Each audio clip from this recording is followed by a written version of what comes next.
Hello everyone, Treecks here and welcome back to Wario Land 2. As you can see, last time we finished off another chapter, another 5 pieces of the treasure map gotten and therefore another chapter complete. It was not a chapter that actually brought us to a different ending this time around, as you can see.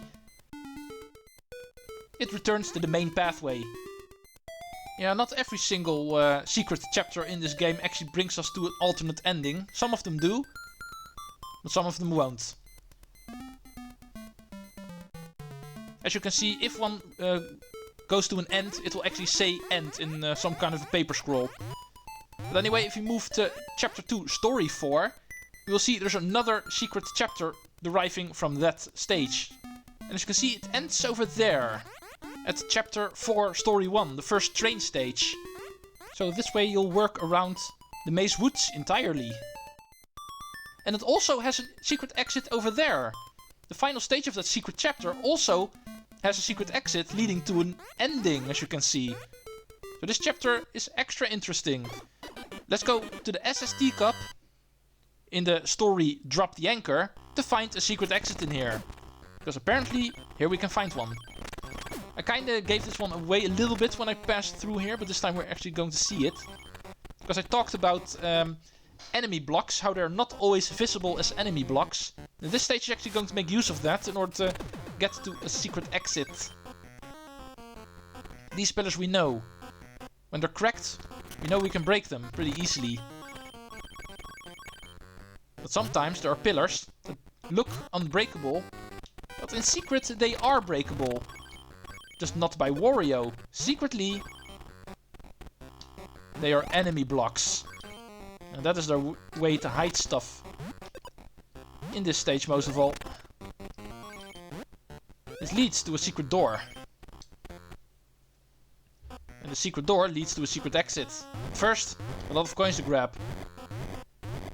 Because secret pathways is fun and everything, but that does not mean they can also have bonus rooms. Finding many coins and a dead end, so let's move back.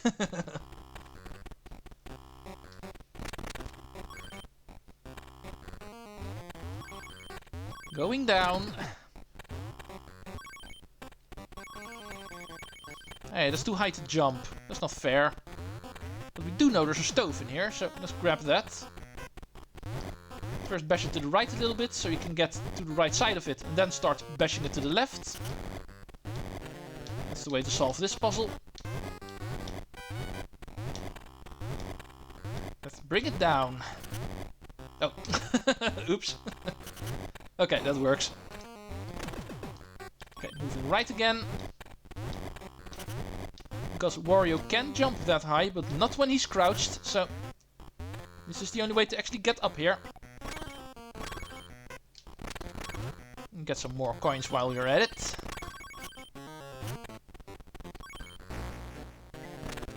Okay, room beaten. Let's move on to the next. Okay, and this should be where the secret exit is. And what is the secret exit?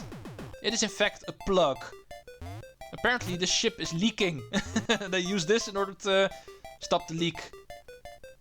But what if we stop the ship dead in its tracks by unplugging it? And water flows in.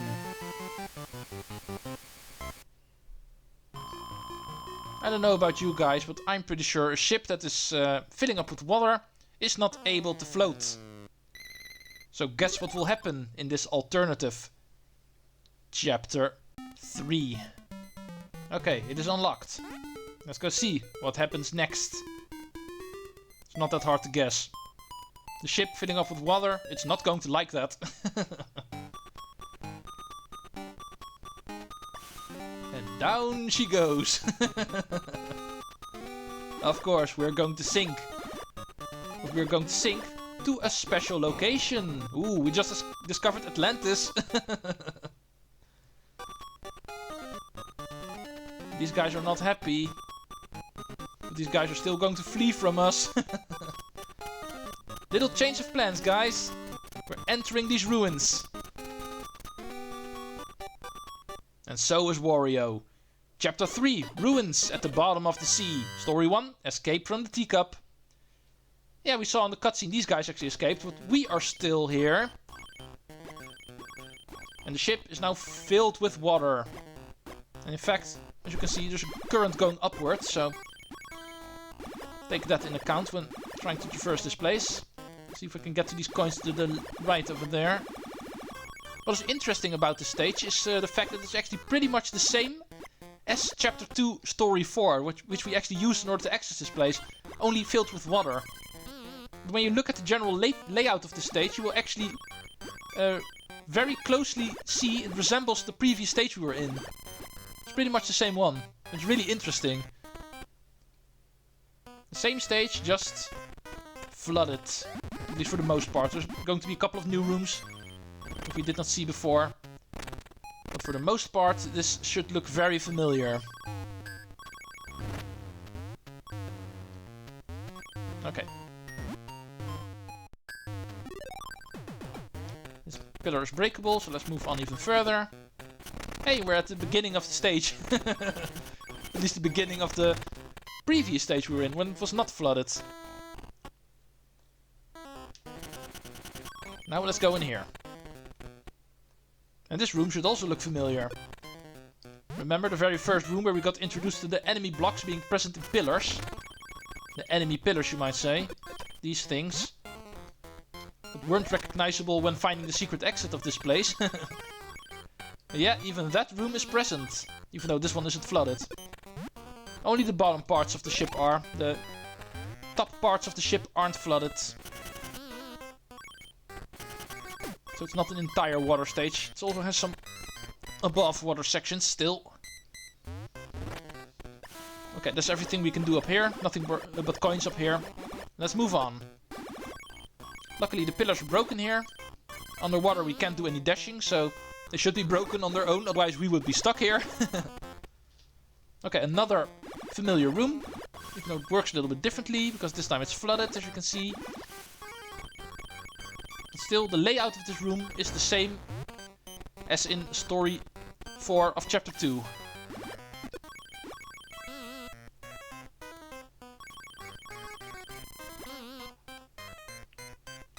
This time it's underwater enemies we need to deal with. Because of course the water being everywhere in this stage now does not only mean we need to swim through this stage, it also means we have some underwater obstacles like these enemies.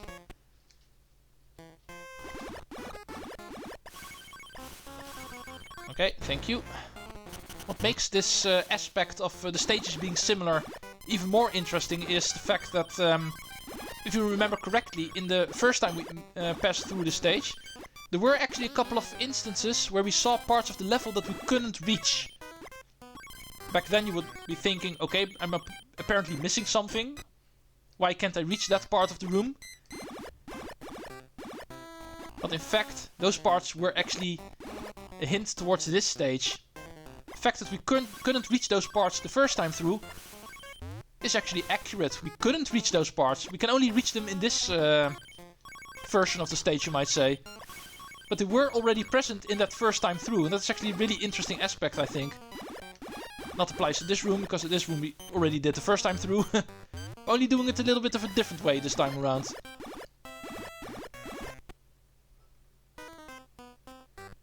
No, I don't want to enter this room again.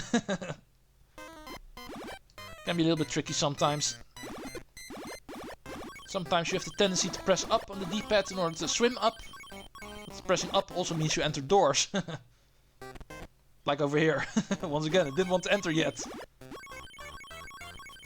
Okay, now I want to enter.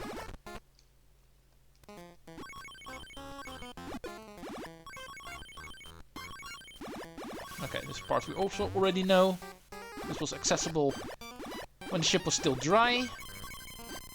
This is actually that middle room where the treasure room also was the first time through.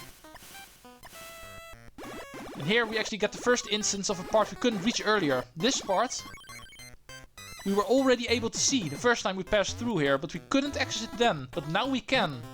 But interestingly enough, the first time we passed through here, we were already able to see this part. Very awesome game design, definitely. Anyway, this part of the room we do already know. And we also know that back then this was the treasure room.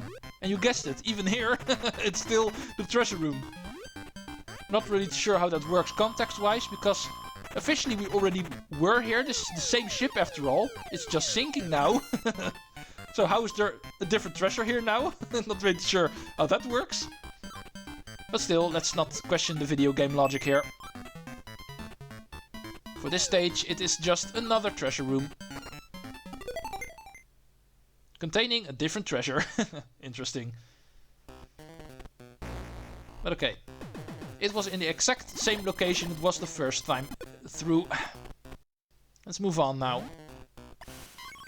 Okay, this room again. Last time we used Chef in order to go down the blocks here. This time it's flooded and we're avoiding Bubble Wario. A Wario transformation we actually don't want because we're going down.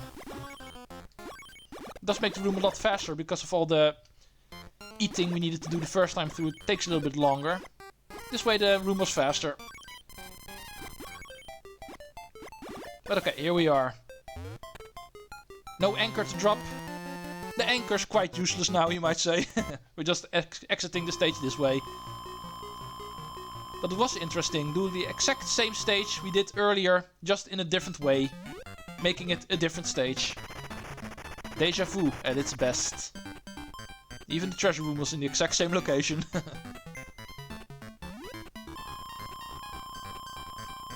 Okay, this should be an 8 or a 6. It's a 6.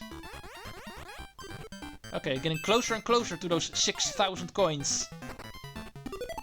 Pretty sure we're not going to reach 10,000 coins. We only have 14 more stages to go, as you can see. The treasure map kind of gives away how many we have to go. Let's move on to the next. Because we escaped the teacup. Let's go into the ruins ourselves now. We're defeating another giant spearman.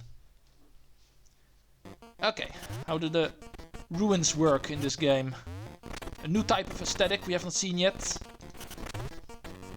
Definitely very interesting levels. These are very maze-like. It's the first thing that comes to mind whenever I think of the ruin area. Mazes and more mazes. Starting with the very first one already, because we have a split pathway situation here. First we want to check out the right. Before we head down into the maze, we can use some rolling action to actually access a room to the left. For some quick coins. Just bounce around an enemy, and thank you. Sir, you can go away. That was all that was here. And let's quickly shovel our way back into the main part of the stage. Where, as you can see by this area, we have 2 pathways we can go down. Eventually we're going to have to check out both of them. But for now, let's go to the left one first. We find more blocks to go through. Here we're going down a lot in this stage. And it will end in, you guessed it, another pick your poison situation. Now we want to go right, actually. If we go down here, we'll enter some water. Even though we are at the bottom of the sea, most of this is actually not flooded, as you can see. Entering an air bubble in here. We do have some water areas still around.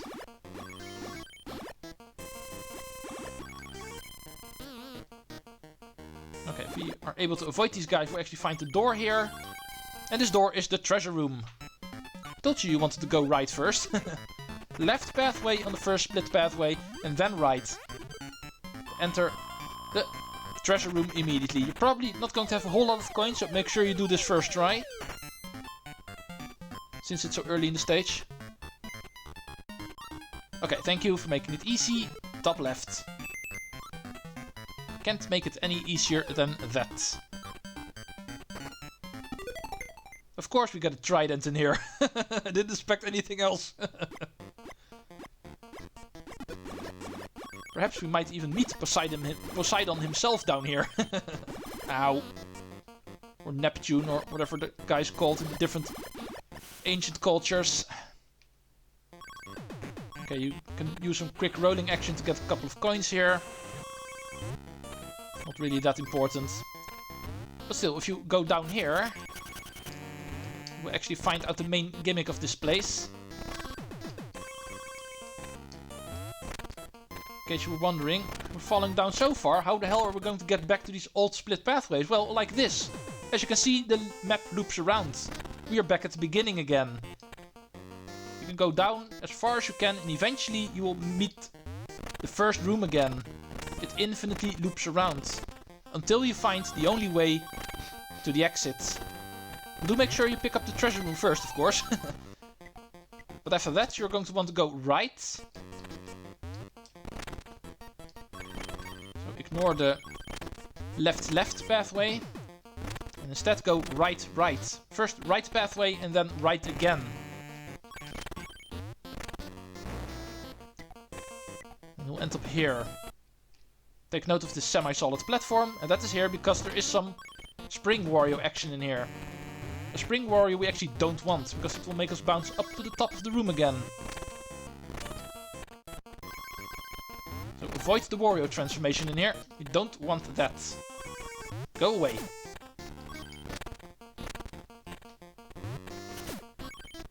Okay, there's a door here, you can go down further as you can see to loop back around to the beginning in case you missed something. Even this pathway towards the exit still has a way to loop around, in case you missed the treasure room, for instance. But anyway, if you are ready to exit this place, you will find the giant spearman through this room. The game's trying to make it challenging to hit him by putting him in between these blocks, but let's be honest here. Nothing challenging here.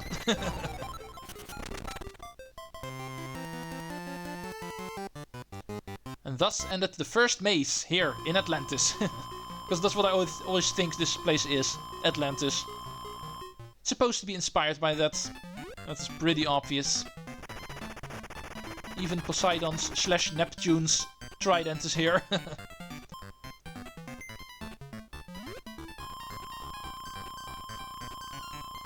Okay, we have... a 1.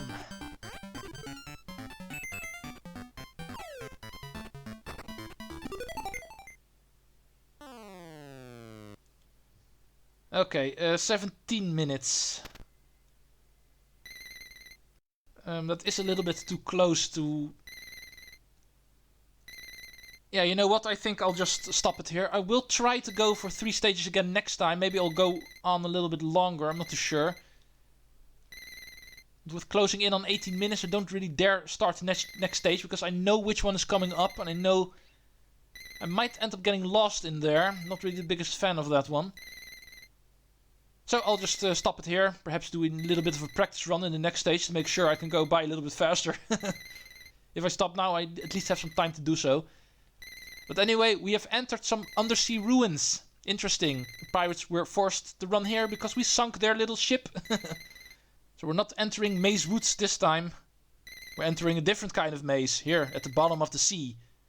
But apparently they are still able to actually run towards town if we finish this place. However, we are going to meet up with an alternative ending in the meantime as well.